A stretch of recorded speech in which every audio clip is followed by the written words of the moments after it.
작심하고 한 훈련이었습니다. 많은 분들이 차를 멈춰 세워야 했는데요. 오늘 오후 2시에 북한 전투기 공습을 가상한 민방위 훈련이 전국에서 펼쳐졌습니다. 특히 이번엔 장사정포 미사일 화생방 공습 상황까지 대비하는 대피 훈련이었는데요. 먼저 한번 보시겠습니다.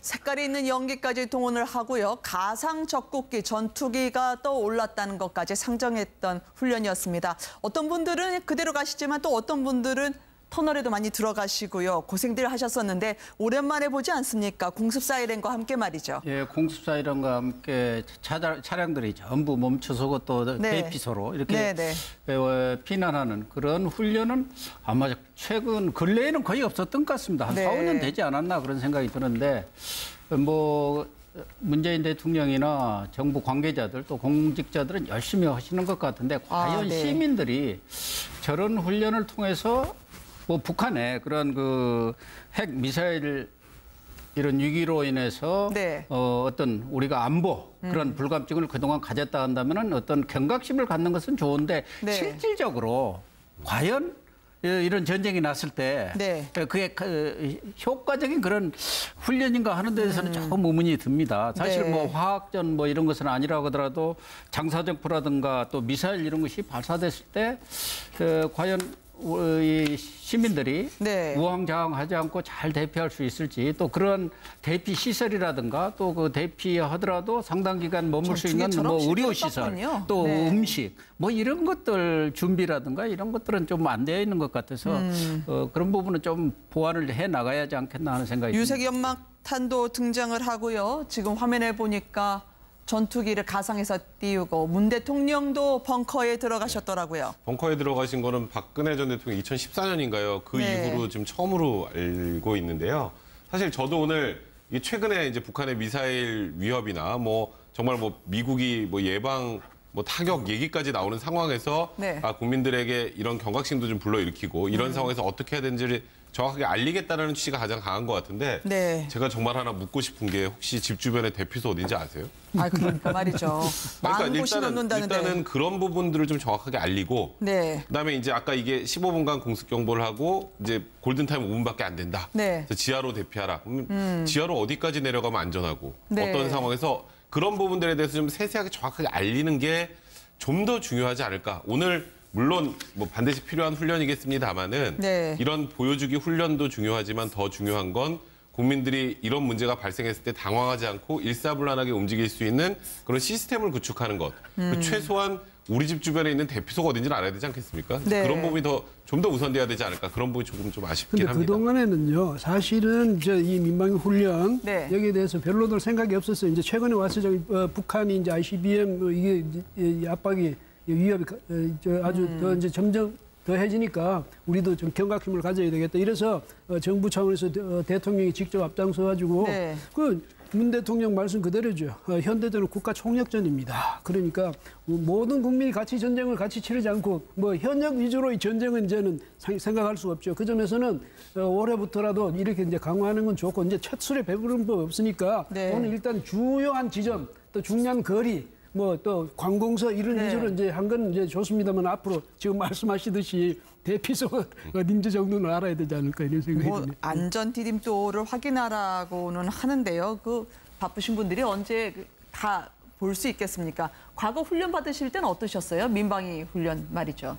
예전에도 우리도 열심히 했었죠. 우리가 어렸을 때만 해도 많이 했던 것 같아요. 자주 했던 것 같은데 최근 들어서 이제 제가 한 뭐 30대, 40대 넘어가면서부터는 거의 안 하는 것 같은데 예전에는 정말 중고등학교 때는 많이 했던 것 같아요. 수시로 많이 했었는데 아마 이제 좀 북한의 위협에 대해서 우리가 좀 그 경계가 조금 약해진 게 아닌가 하는 의문이 들 정도. 국민 전체가 알아야 되는. 물론 군은 열심히 지키고 있습니다만 만약의 사태의 민방위 훈련이라고 하는 것은 이 민간인들이 어떻게 대피하고 어떻게 대처할 거냐 하는 것을 몸으로 습득하는 과정인데 최근에 이제 잘 아시는 것처럼 북한의 어떤 위협이 세지고 있고 미사일 개발이 계속 되고 있는 상황에서 국민 모두가 이제는 방공 대책을 세워야 한다는 의미에서 아마 시작한 것 같고요. 네. 처음 하다 보니 아무래도 이제 좀 부족한 부분도 있는 것 같고 아까 지적한 것처럼 그게 제일 중요한 것 같아요. 어디로 대표해야 되는지에 대해서 명확하게 국민들이 알아야 되는 거죠. 그 인식할 수 있도록 하는 교육이 이제는 네. 좀 필요한 시기가 아닌가 하는 생각이 듭니다. 네, 조희연 교육감 방독면을 쓰신 장면을 저희가 아까 보여드렸습니다만 누군가 하실 것 같습니다. 심폐소생술을 이낙연 총리가 직접 시범에 들어가는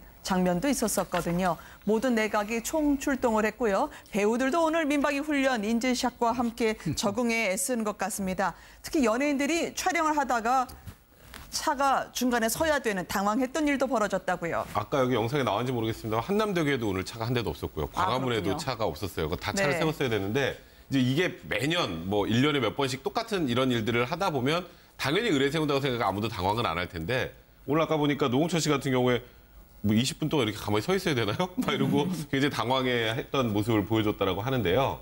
그러니까 이게 말씀했던 것처럼 최근에 들어와서는 이제 뭐 전쟁 위기, 뭐 전쟁 위험 이런 거에 대해서는 거의 국민들이 체감을 못하고 하다 보니까 민방위 훈련이라는 것 자체가 굉장히 뭐 하더라도 굉장히 형식적으로 이루어졌던 측면이 강하기 때문에 일단 이런 오늘 저도 말씀하셨던 것처럼 제가 오늘의 이 민방위 훈련을 비판한다는 뜻이 아니라 이런 것도 해야죠. 해서 국민들한테 이게 지금 위기감도 고조되고 이럴 땐 꼭 제대로 대응을 해야 된다는 것을 내각에서 보여준 건 중요하지만 이제 이 다음 단계에서는 실질적으로 문제가 발생했을 때 국민들이 어떻게 해야 되는지를 정확하게 주지시키고 교육시킬 방안을 좀 만들 필요가 있지 않을까. 이게 그 부분이 가장 중요하다는 생각이 들고 그 정도가 되고 나면 최소한 이렇게 연예인들이 나 20분 동안 서 있어야 되는 거예요? 이런 얘기는 안 할 상황이 될 것 같네요. 네. 북한 공습이 있으면 골든타임은 5분 지하 대피소로 가야 된다고 하는데요. 어떤 분들은 멈춰서기도 하셨지만 어떤 분들은 또 몰라서 그대로 갈 수밖에 없는 반반의 훈련이 이루어졌었다고 합니다. 이 시각 조선중앙TV가 나오는 대로 전해드리도록 하겠습니다. 왜냐하면 다시 8일 만에 김정은이 공개 행보에 나섰기 때문이죠. 보란 듯이 우리는 대기권 진입할 수 있는 기술과 능력이 있습니다라고 보여주듯이요. 살짝 사진 끝에 걸쳤습니다. 미사일 말이죠. 시찰 사진, 국방과학원인가요? 저 재료연구소 현지 지도 장면인데 지금 8일 만에 공개 행보 어떻게 해석이 되십니까? 그러니까 일단 김정은이 좀 조용히 있다가 이렇게 한 번씩 나오면 그 뒤에 도발할 가능성이 높다라고 계속 이제 통계적으로 알려져 있는데 근데 사실 지금 미국에서 굉장히 강력한 메시지를 보낸 이후에는 지금 일단 우리나라에 뭔가 추가로 도발하는 움직임 아직까지는 없는 상황이거든요. 근데 오늘의 행보는 이런 거라고 일단 봐야 될 것 같습니다. 일단 추가로 미사일 도발을 할지 안 할지는 좀 지켜봐야겠습니다만 은근슬쩍 또 아직까지 공개하지 않았던 북극형 3형 미사일 정보도 슬쩍 노출했잖아요. 우리 기술 개발 거의 다 끝났어. 우리 얕보지 마. 뭐 그다음에 그 북한 내부 주민들한테는 우리 이 정도로 준비가 잘 돼 있다는 걸 내부 결속력인 메시지이기도 하고 또 어쨌건 김정은이 모습을 드러내지 않으면 북한 주민들은 또 불안할 거 아닙니까? 그 두 가지를 다 노린 게 아닌가. 거기다가 이제 뭐 을지 프리덤 훈련에 맞물려서 보통 이제 도발이 많이 이루어지고 있기 때문에 그에 대해서는 우리 또 나라에서도 그렇고 좀 철저하게 방해태세를 구축해야 될 것 같습니다. 이 시각 조선중앙TV 화면이 지금 입수가 되고 있습니다. 바로 이 장면, 사진에서 나온 화학재료연구소 시찰 장면을 영상으로도 보여주고 있는데요. 조선중앙TV의 영상을 저희가 좀 보도록 할까요? 실제로 북극성 3형 미사일의 구조를 묘사한 사진까지 운동식에서 이야기를 하고 있습니다. 함께 보시겠습니다. 화학재료연구소를 현재 지도하셨습니다. 경의하는 최고 용도자 동지를 현지에서 국방과학원 화학재료연구소의 책임 일꾼들이 맞이했습니다.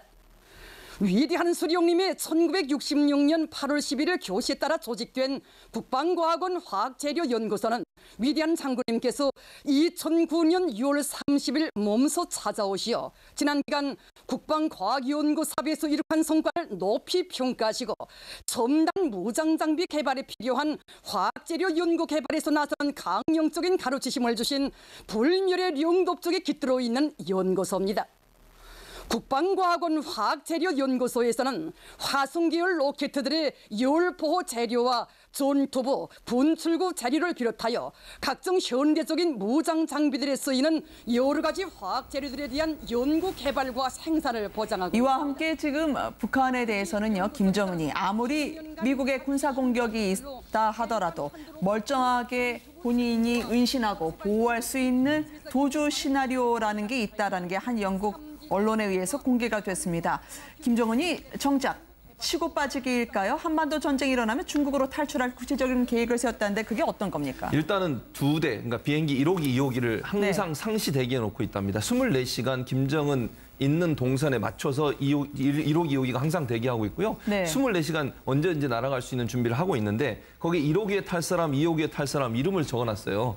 근데 1호기에 탈 사람과 2호기에 탈 사람 보면 김정은과 김낙겸 전략군 사령관 1호기에 타고 이설주, 부인 이설주죠. 그다음 김종식 미사일 개발 책임자인데 이 사람이 군수공업부 부부장입니다. 그러니까 왜냐하면 이 두 사람을 태운다는 것은 결국 미사일을 주력으로 해서 전쟁을 하겠다는 거 아니겠습니까? 본인이 일단 중국으로 피신해서 왜냐하면 전쟁이 일어나면요. 한국이나 미국 입장에서는 김정은을 어떻게든지 폭격해서 제거하려는 그런 작전을 세울 가능성이 있습니다. 그랬을 때 본인은 중국으로 떠나가서 중국에서 원격 조정을 하겠다는 것이고 주 포는 결국 미사일이다 하는 부분을 강조하기 위해서 이 두 사람의 이름을 올린 것 같고 사람들이 이제 궁금해하는 것 중에 하나가 뭐냐 왜 아이 얘기는 없냐 이런 얘기를 하는데 왜 딸을 두고 간다는 건가요? 그러니까요. 딸 이름이 없어요. 근데 이거는 김정은 입장에서는 이거잖아요. 딸이 있다 아들이 없다 공식 발표한 적이 없어요.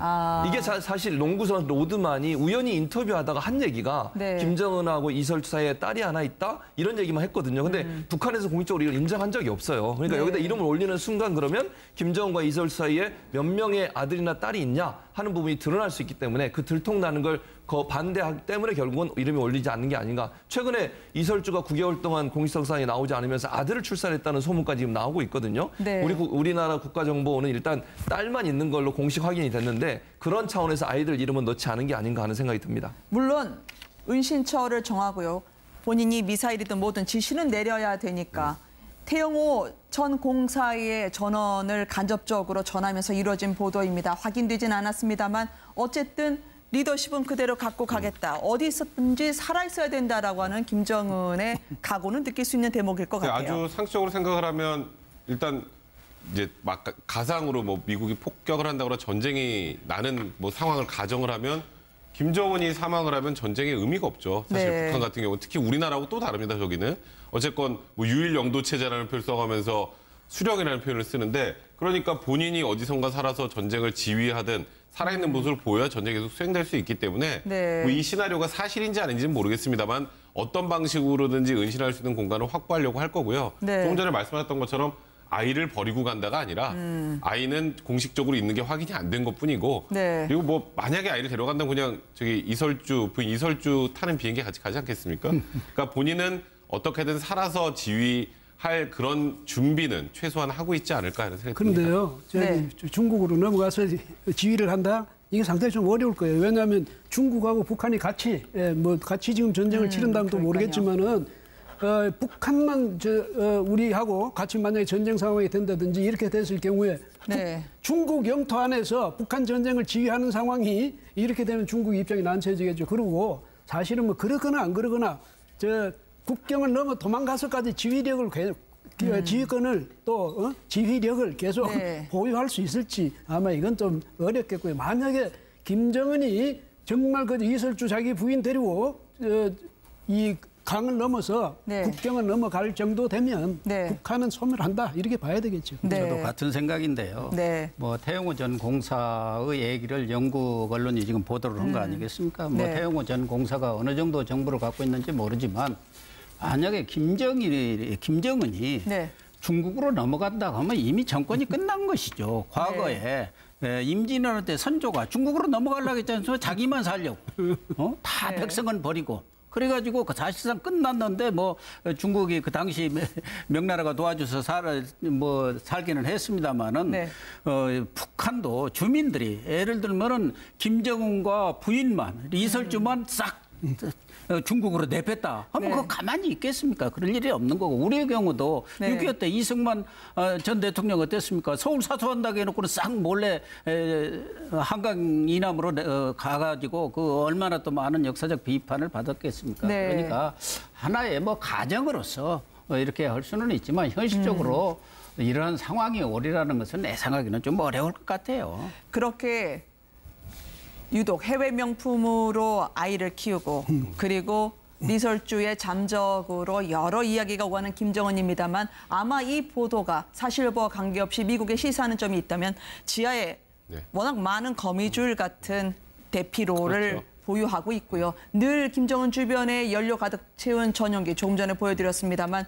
78억짜리 요트가 원산항 인근에 있으니 우리 정부와의 정보를 공유하지 않으면 참 쉽지 않은 작업이 될 거다라는 걸 암시하는 것 같아요. 그러니까 김정은이 지금까지 우리가 계속 얘기했던 게 미국에서 만약에 이제 북한을 공격하는 상황이 되면 지하로 숨어 들어갈 공간을 충분히 지금 확보했다는 얘기가 많이 나오잖아요. 근데 뭐 벙커버스터라고 해서 지하 벙커에 들어가도 이제 김정은을 잡을 수 있다는 무기들도 나오다 보니까 그러면 이제 정말 이게 북한이 아니라 중국에 지휘하려고 하는 게 아닌가 하는데 그러니까 두 분 말씀에 저도 아까 그냥 설명하느라 얘기를 드렸지만 중국으로 넘어가서 지휘권을 계속 행사하는 건 좀 불가능할 것 같고요. 어떻게든 이 안에서 북한 내에서 본인이 이제 그런 극단적인 상황이 생긴다면 해야 될 것 같고 지금 근데 뭐 상황을 보면 김정은이 뭐 딸 사랑이 너무 극진해서 뭐 한 통에 8만 원짜리 분유를 이거 지금 무역 제재랑 뭐 이런 게 있는데 어떻게 또 이거 갖고 들어가는지 모르겠습니다만 그런 뭐 분유까지 먹이고 하는 상황에서 지금 극단적인 행동을 하려고 할지 그리고 하나 확실한 건 지금 뭐 스위스산 유축기 사용하고 뭐 프랑스산 기저귀 사용하고 이렇게